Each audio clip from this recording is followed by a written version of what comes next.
Hello, everybody. Welcome to the show. My name is Stephen D. Kelly, and this is the Stephen D. Kelly Show. And we are Truth Cat Radio, www.truthcatradio.com. One and only. It's now 6:02 p.m., August 28th, 2025. The title of tonight's show is The Death of Donald Trump, The Rise of Intertel. Now, let me just say greetings to all of you out there. Let's see, I see the UK. I see Czech. I see Netherlands. Hey guys. Hi. Water. Take care of those cats, man. Oh God, you guys see my cat story I talked about? I should talk about that tonight. I don't really have a lot to talk about, but I guess this title is catchy enough, and I'll work with that. And again, this is going to be one of these nights where I don't want to say I'm just giving you an updates and stuff like that, but it's going to have to flow. Because if anything, I'm still somewhat numb from what's going on. I don't believe it. Somebody actually trying to call. How's a telegram call? Oh my God. This is some crypto idiot. Guess I gotta block his butt. Hang on. Block user, block. Oh my God. Can you believe that? An African-American gentleman I'm going to sue. He was trying to clue me in on an investment opportunity. Hey, I hope I'm not interrupting your privacy, but, gosh, how are you? Where are you from? What's your name? Oh my God. That's like the horse story I told you guys. I had a short video, I think, this week where I told you guys about the Satanist dominatrix woman and her torturing horses and stuff. Anyway, I'm not going to get into that. But like I said, I am getting kind of numb, and I think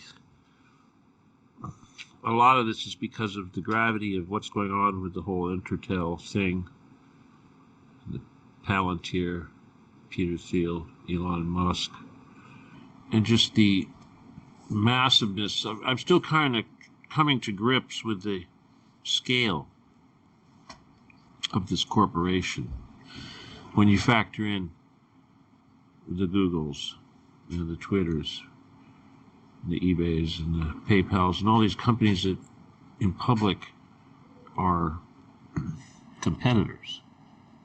It's like Grok. Grok talks shit about eBay, or it talks shit about, Google, as if they aren't in the same corporation or the same mafia.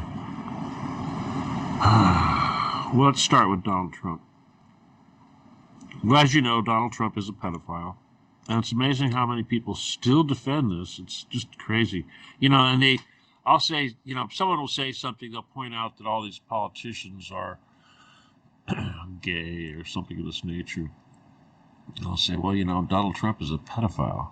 And someone will come along, I think he isn't. In my opinion, I don't think so. Some retarded stuff like that. I mean, seriously, there are people out there that still cling to these notions. But yes, Donald Trump is clearly dying, and I think that the medical conditions he has are, well, they're terminal. It's not like a situation where Biden was just deteriorating with his advanced age, but with Trump, clearly he has at least 3 serious terminal issues that he's hiding.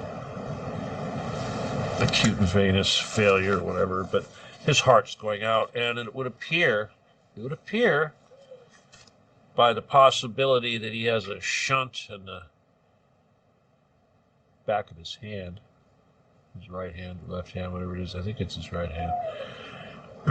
Let's see, which one's he covering up all the time? Anyway, a shunt would suggest that he's constantly hooked up to a machine, so I would suspect that any chance they get, they wheel him onto a machine, dialysis machine. Again, I don't know exactly all of his conditions, but I do know that he's terminal.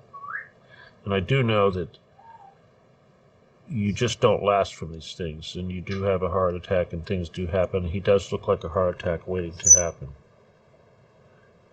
But the big giveaway, of course, is the things he's saying, of course, like him thinking that he needs to achieve peace in Ukraine. He says peace, but obviously it's a joke, but so that he could go to heaven, because he's worried that people tell him that he's not doing too good. I can't believe who would possibly be telling him that he's not doing too good. I mean, seriously, he's a superhero in the eyes of his brethren, his fellow tribal members. Could they possibly, is there a rabbi somewhere that's telling him that? Or is it possibly his little spokeswoman that wears the cross all the time, Levitt? Is she saying, Donald, we all know you're a pedophile, and God's willing to forgive you. Maybe if you save some Ukrainians from getting slaughtered by Russia, it'll help you with that going to heaven stuff. Gosh. Which reminds me, of course, of the verse from the Bible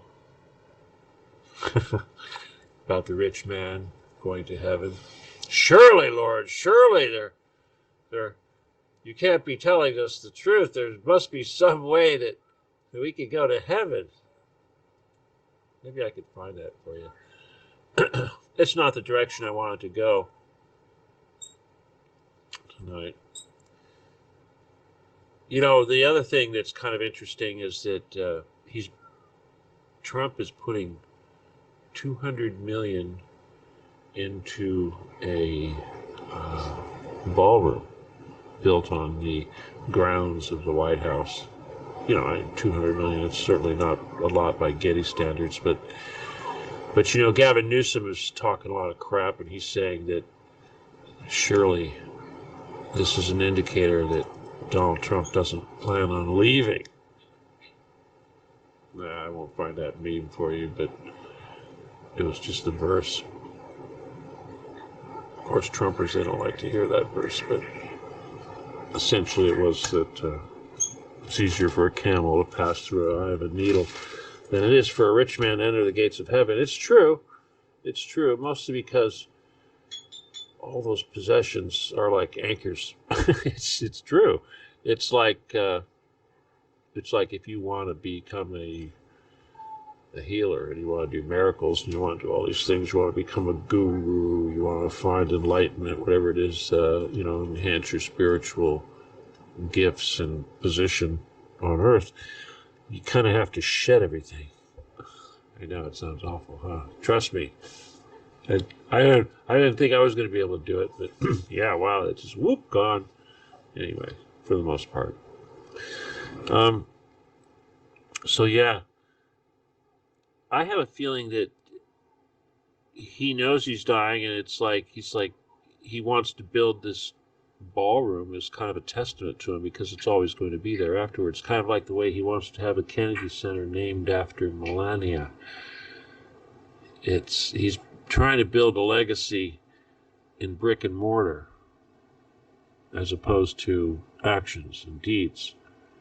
And when I say brick and mortar, I'm not talking about another Trump Tower, but something that's a part of the country, such as something that you might build on the grounds of the White House lawn. Of course, I think there's probably something going in underneath it. Who knows? But hey,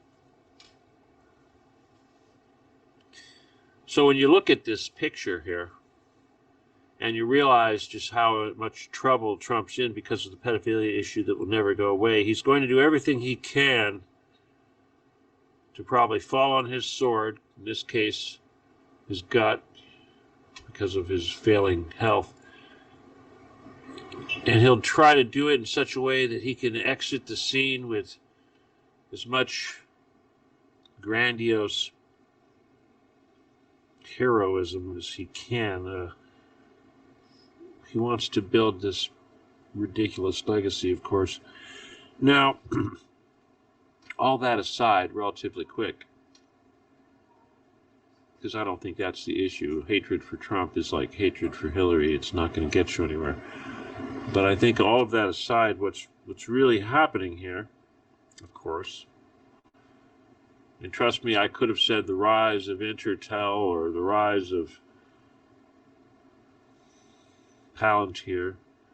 What I really wanted to call the show was the death of Donald Trump and the rise of J.D. Vance, Elon Musk, and Peter Thiel, or some abbreviation of that.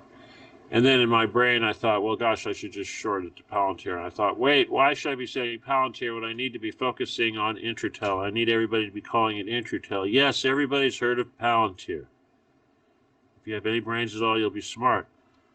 And you'll learn about it. But, quick story, guys. I did go to the doctor to get my eyeglasses today. Thank you for the donations. I was able to... Well, let's just say you guys paid for half of it. but anyway, either way, I'll get those things in a couple weeks. You won't believe. I'll show you when I got them. I've actually got tactical frames because I'm so tired of having them. I need to be able to. They need to be a little more durable for me. Anyway, so they'll look funny, but whatever. Maybe I'm getting ready for war, right? Tactical frames, probably. Huh? Yep, getting ready for something, but. The doctor was a really smart guy, and I kind of enjoy being around smart people because, well, when they know you're smart, then you can get proper respect and you can, well, say things and talk about things and not be sounding like you're, from another world to these people. But so I, it's only the second time I've really got to talk to this guy. But the thing is, the more he learns about me, the more he says, well, I'm glad I'm not you. What? I mean, he goes, well, you're too smart. I'm like, it's the whole whistleblower thing. It's the whole troublemaker thing. He's like, I don't want anyone to see me. I don't want anybody to know who I am. I want to be invisible. I'm like, well, how the hell are you going to save the world? How are you going to... He says, I'm here to save me. Now, unfortunately, that's just the way it is. That's typical. That's normal. It's just the way it is. I'll tell you, I guess I'll toss in my cat story, but I was... And as I explained to somebody, the only reason I talk about this at all is because of you guys, and I have this opportunity to use any of these experiences and activities that I find myself in as a potential lesson that I can share.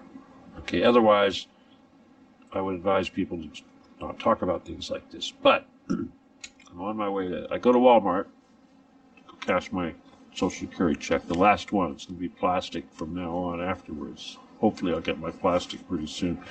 Anyway, their little machine isn't working, so I had to turn around and come back home.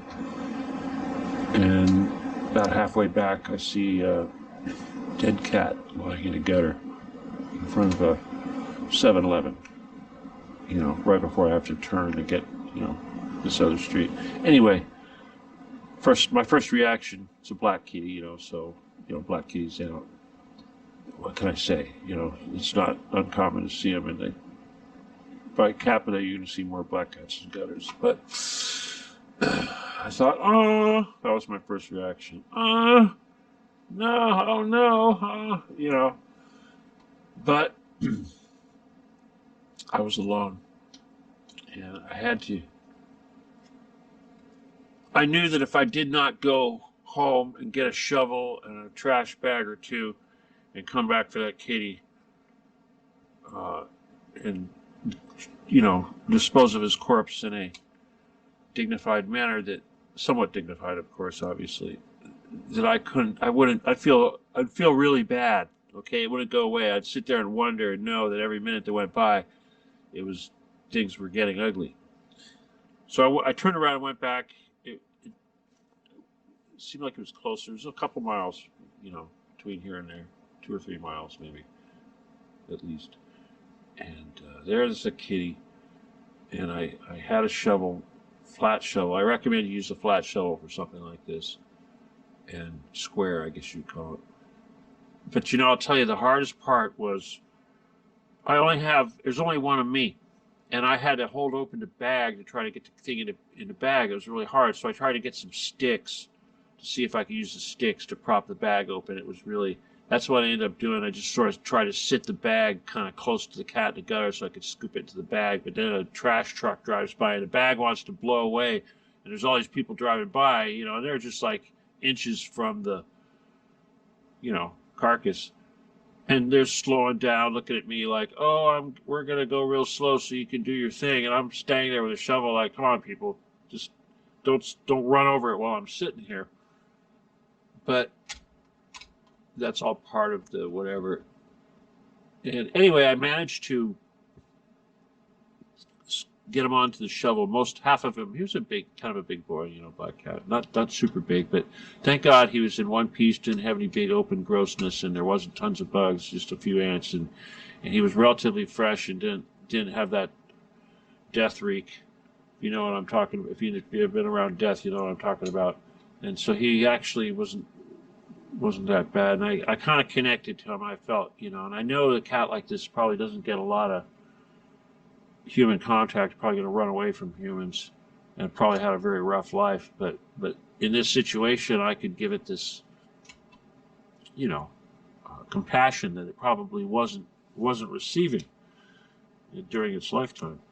Anyway, I managed to get it mostly in the bag and was able to pick it up and I carried it around the 7-Eleven. There's a trash can on the side. Of course, the trash can's all locked up, so it wasn't easy to get into this trash can.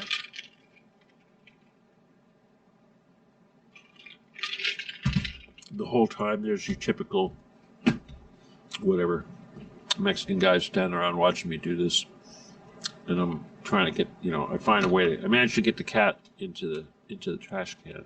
Kind of hope the door's enough space. There's enough space for me to kind of slip him through the bolted gate and dispose of him. This homeless guy comes up to me on a bicycle. He's like, I don't know what he's saying. I said, "Adios, gato." Anyway, and I left and I walked. I got in the truck, but I put the shovel in the back of the truck. But these guys are looking at me like I'm weird. People are looking at me like I'm weird, and I'm just assuming that anyone that even thinks about it for a second just assumes that I'm the cat's owner with that. But here's the thing. I'm just going to expand on this only because it's a good opportunity. You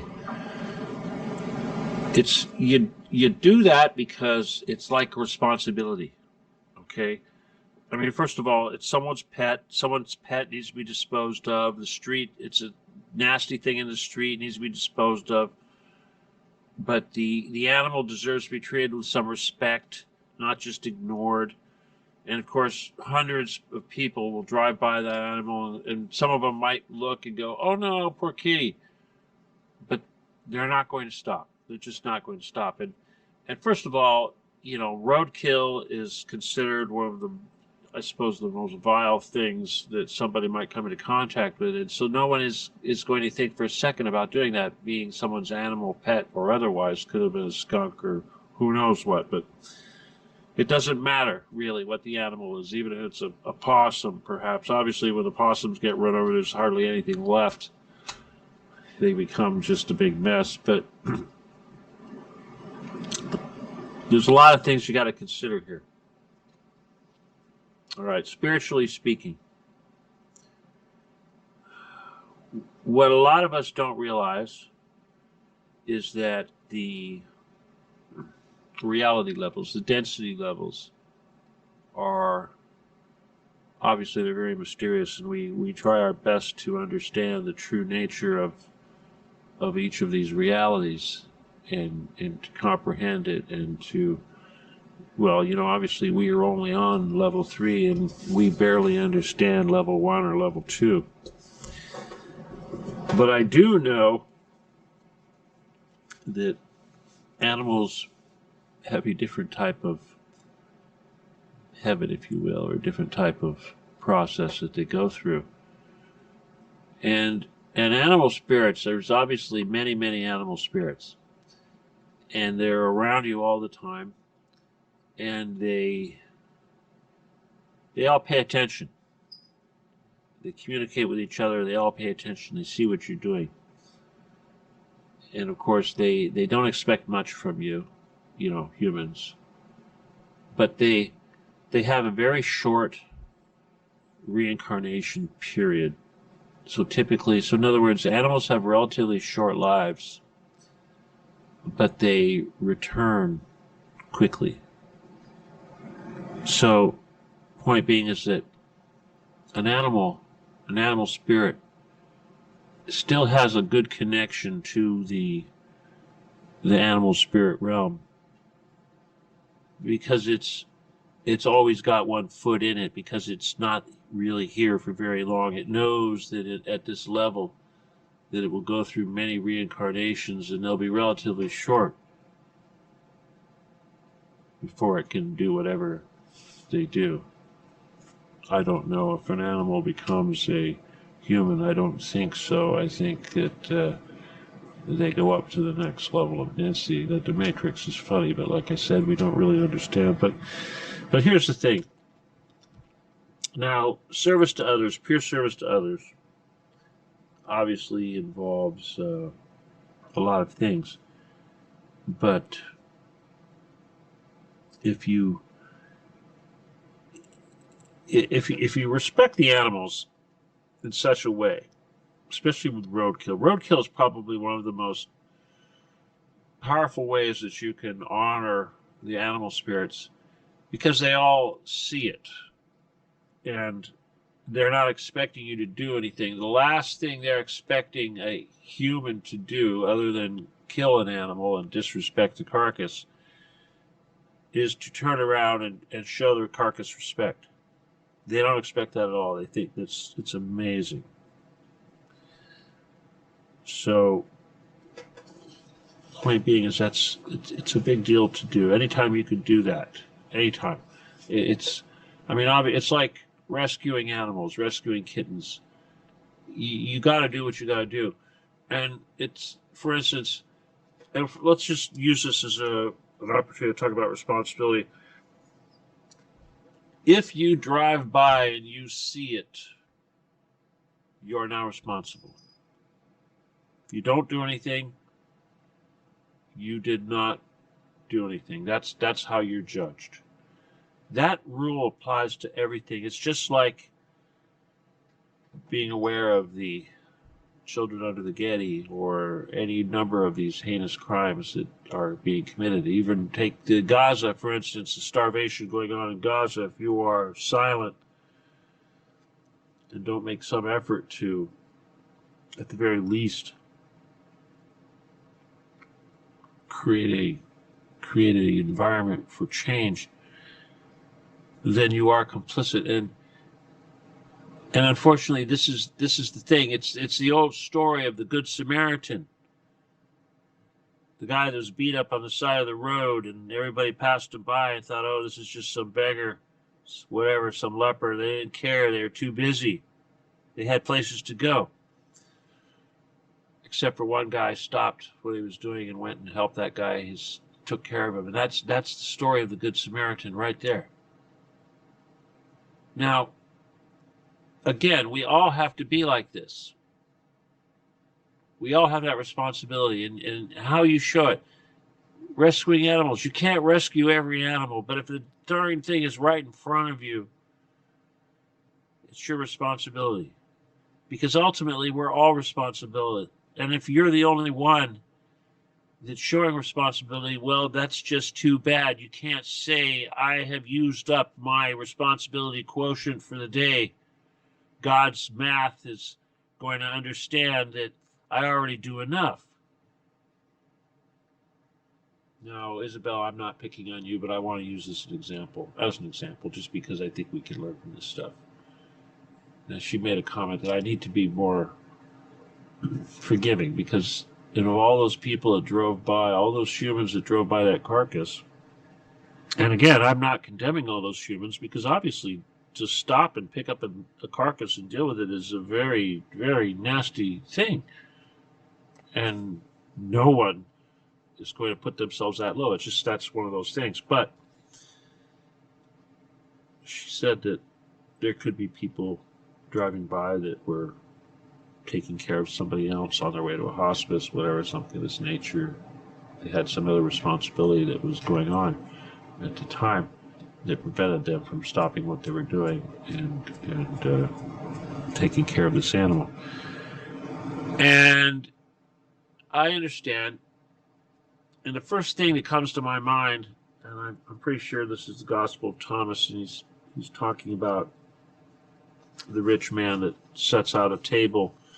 He sends his servants out to invite these people, and the people don't come because they're too busy. They got something to do. So he says, okay, never mind. And then he sends them back out, and he says, just bring in any of the homeless people on the street that you find and bring them to my table. Or the story of where Jesus says, the man comes to Jesus and he says, Lord, let me become one of your followers. And he says, fine. Drop everything you're doing and come follow me now. He says, oh, wait a minute, I've got to go home and tell my wife. Or I've got to go home and settle some business first. Or I need to go harvest my crops from the field, and then once they're harvested, then I'll be free to leave. And he says, never mind. Jesus says, never mind. If whatever it is that you've got is more important, then I don't have room for you. Don't follow me. I don't need you. It's the same damn thing, people. And if a million people drive by and you say, I can't do it because a million other people drove by and one of them should have done it, what the hell does that make you? Okay. Anyway, back to the animal spirits. Yeah. You want to become famous with the animal spirits? That's how you do it. I mean, my God, it's like taking care of the crows. You take care of a baby crow. Next thing you know, you got a colony of crows following you around. They remember you. They know me. Anyway, yes.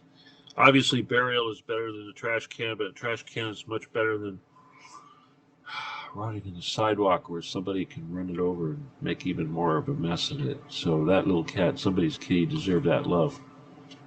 All those poor kitties. Okay, didn't want to waste too much time on that.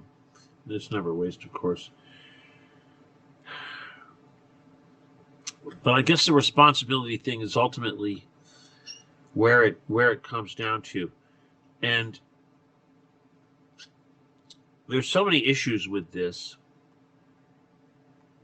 A lot of it comes down to compensation. I know this is kind of a tenuous connection, but the reality is, yes, a lot of people do expect to have some sort of compensation or benefit as a result of doing the right thing. And unfortunately, that's hardly ever the case. I mean, ultimately, with the Occupy the Getty mission, our objective is to achieve paradise on earth, and more so, our objective is to earn our place in paradise. I mean, we know that we have a special place in paradise. We know that. We're looking forward to it. I mean, it's not something that you can sit back and assume that you've already accomplished and it's a done deal. But at the same time, the fact that we are stars here on earth for the work that we're doing, and we will be honored and respected for eternity, retroactively, for the work that we've done in this one lifetime. Now, the animal story, again, if we talk about parables and serving others, obviously burying a dead animal is not quite the same as dropping everything and following Jesus, but it's pretty darn close. But the other thing is that there's also the story of the rich man who donated some shekels to charity, and then he went in the temple and he stood at the very front of the temple and proclaimed out loud, "Look at me, Lord, I've given you this money, I've made these donations, am I not worthy for this or that," or something of this nature. I don't remember the details of the story, but the gist of it is he was very proud of his charity. And then there, of course, there was the homeless beggar who didn't have anything really to his name, but he did have a coin of some sort, and he donated it. He came to the temple and he put it wherever you put those shekels. But he stood all the way in the back. He went to the very, very back of the room, like a humble person trying to stay out of sight. And he quietly said, "Thank you. Thank you for giving me that opportunity to give you whatever I had. Have mercy on me." So, even though I butchered the story, the point is that you do good deeds, you don't make a big deal out of it, you don't talk about it. Okay? I'm not going to see a dead cat and go, I've got to pick this cat up, and then I can go tell you guys how wonderful I am because I picked up a dead cat. No. But if it inspires you guys, I mean, if it's a challenge to you, that's a good thing. Now I understand it's gross as hell. It's gross as hell. I mean, especially if the cat's been sitting there for I don't even want to say, but let's just say if it's less than fresh, like this little kitty was, it's not fun. But it doesn't matter. It just doesn't matter. It doesn't have to be a pet.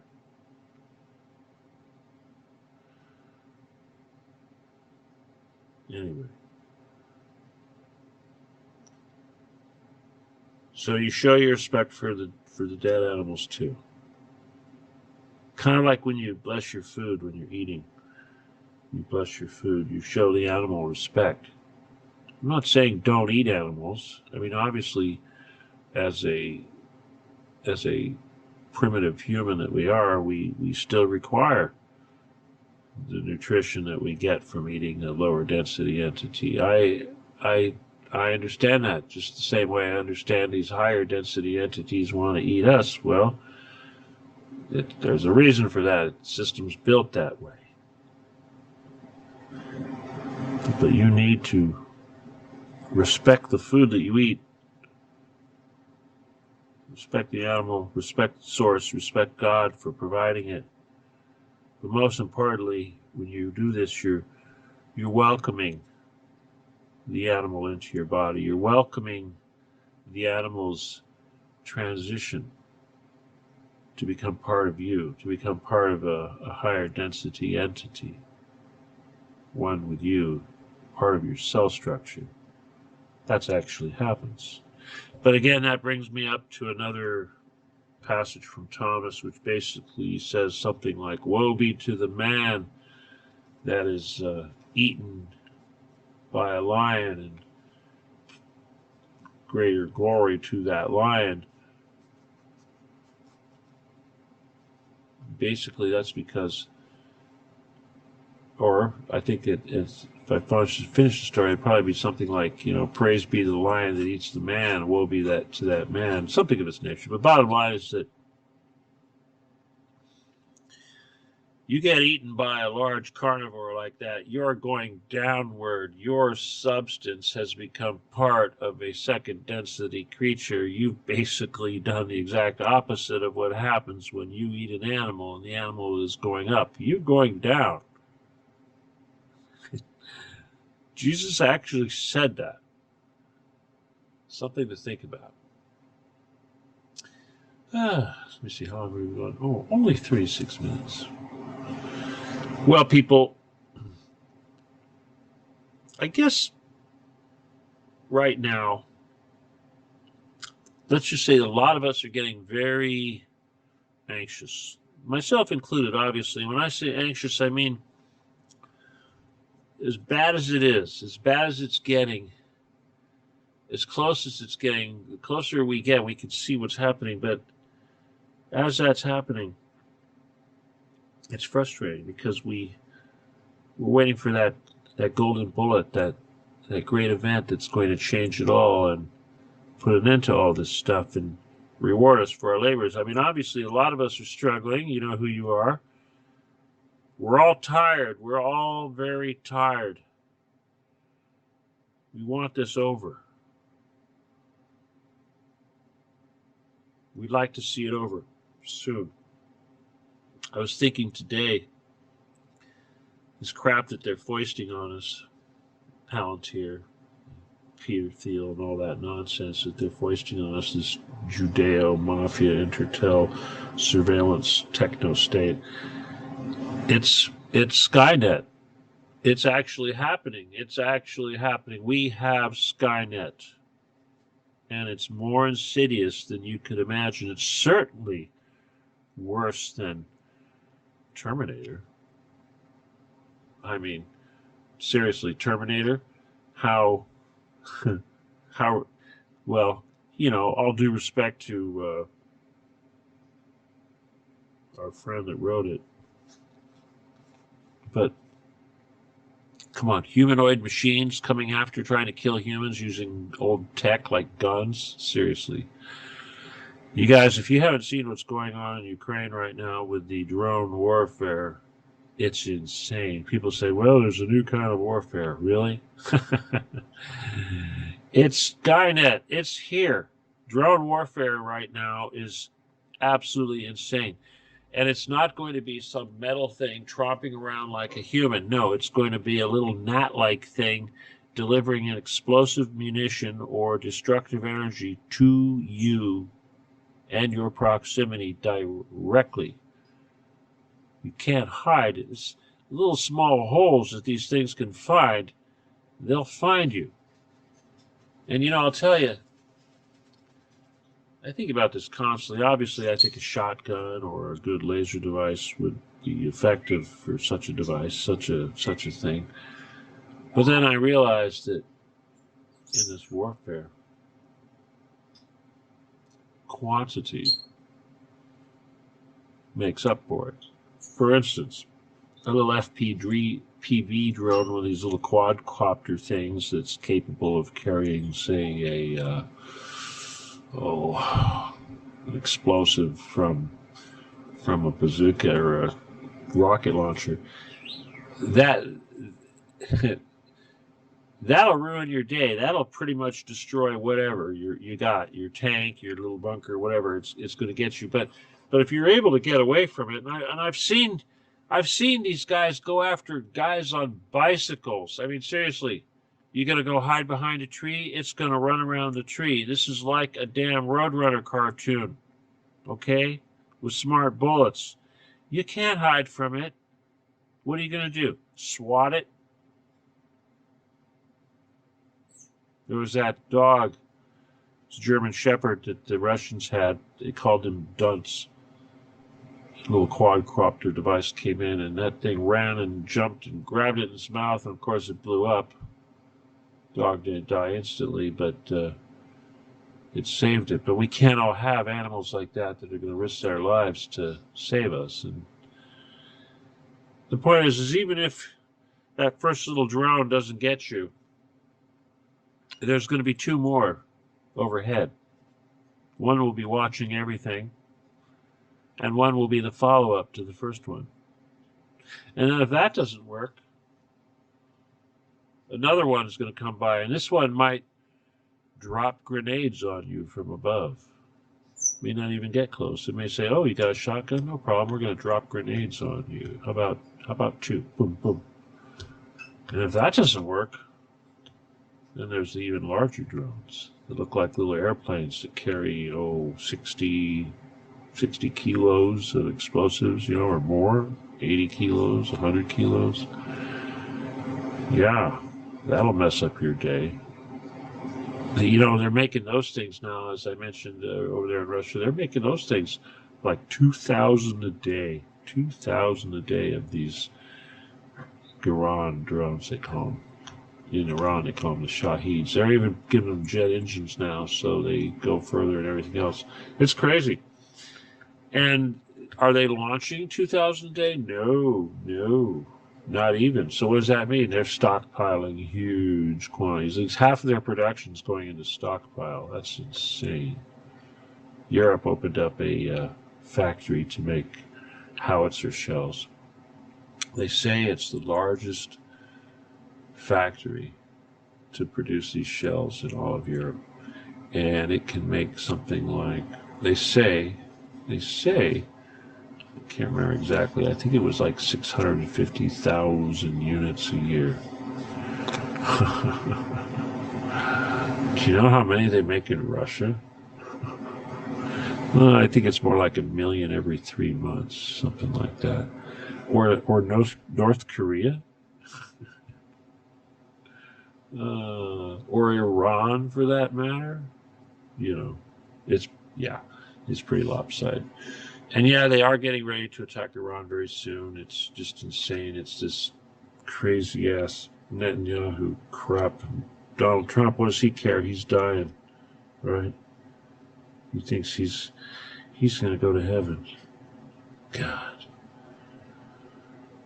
Anyway, people, like I said, this is all getting me kind of numb. And that doesn't mean that I'm giving up. I mean, obviously, I pray constantly, especially at night, for the power to do what I need to do, the tools I need to do, for the inspiration, at the very least. And if the best I can do is inspire you, that's really, really important. And this numbness, it just comes from the whole, well, let's just say, it's so enveloping, it's so consuming. It's like this Intertel mafia monster that's suffocating us with its surveillance and its control. This is certainly someone's version of Armageddon. It's certainly someone's version of end times. Something satanic. I mean, obviously, Peter Thiel knows exactly what he's doing. And the, tribal ones over there, they know what they're doing. And Intertel, this mafia, whatever this is, for whatever reason, people have so much trouble believing that they want you dead, but they don't need you. They have plenty of slaves, plenty of wealth, plenty of everything underground. They'd rather go down there, close the doors, and let all of us die, and then when they come back up, hopefully it'll be nice and green up here and clean. That's what they want. Their version of paradise. Their version of paradise does not include us. That's probably the most important thing I can tell you.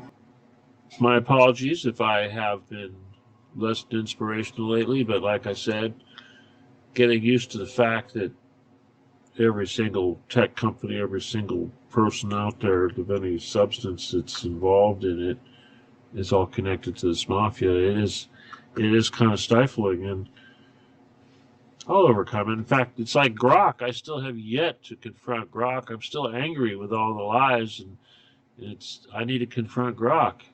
And it's just sickening when I see the noise coming from Grok. People, I do, like I said at the beginning of the show, though, I did manage to go down to the doctor and get my glasses fulfilled. I'm pretty happy about that. And thank you to the people that chipped in.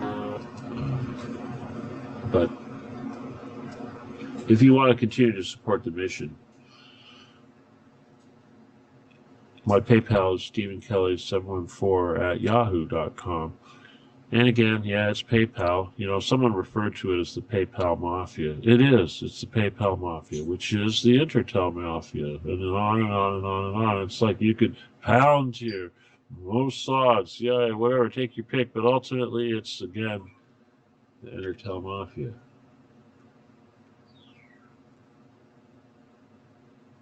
We got so much work to do. Anyway, all the memes and everything that have been coming out of you guys so far, very good.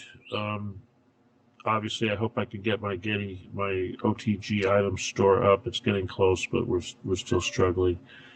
Hopefully that'll be up soon.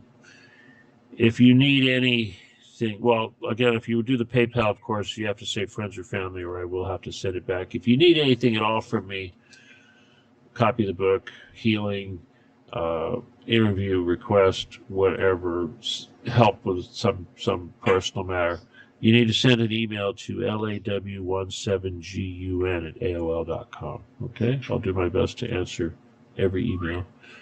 And if you haven't done it yet, please join the Telegram group, because again, that's the only format that we can be on is Telegram.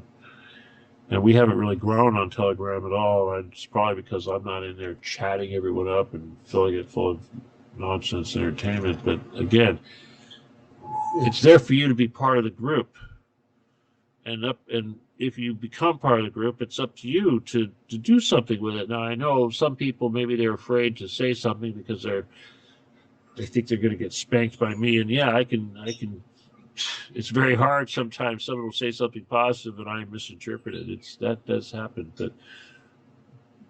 But again, at the same time, the number of people in that group says a lot about what we're doing with our mission and how we're affecting people and inspiring them to join us. So it shouldn't take a Diddy revelation or an Epstein revelation or some stupid thing like that for you guys to join. Obviously, if you're listening to me, you're not one of those people, but all we can do is work harder, right, people? Every day. All right, listen, again, I want to thank all of you for being with me, and I hope I do see you in the Telegram group. And if you do help out with the PayPal, please, again, it's friend or family and someone. And again, law17gun@aol.com is for correspondence, not the other one. What else would you like to know? That's really it for now, I think. Look forward to good things to report on next week, but I hope you all got something from this, and I hope you all realize that, again, your responsibility isn't something that you can quantify. You can't say that you're too busy dealing with some other responsibility to stop and try to deal with another potential responsibility. It's just the nature of life. And I don't think when we get judged that we're going to be able to say, I'm sorry, I was too busy because of my responsibilities somewhere else. It's just unfortunate, but it's kind of like war. You know? You got to triage these things. I don't know. Do your best. That's all I can do. All right.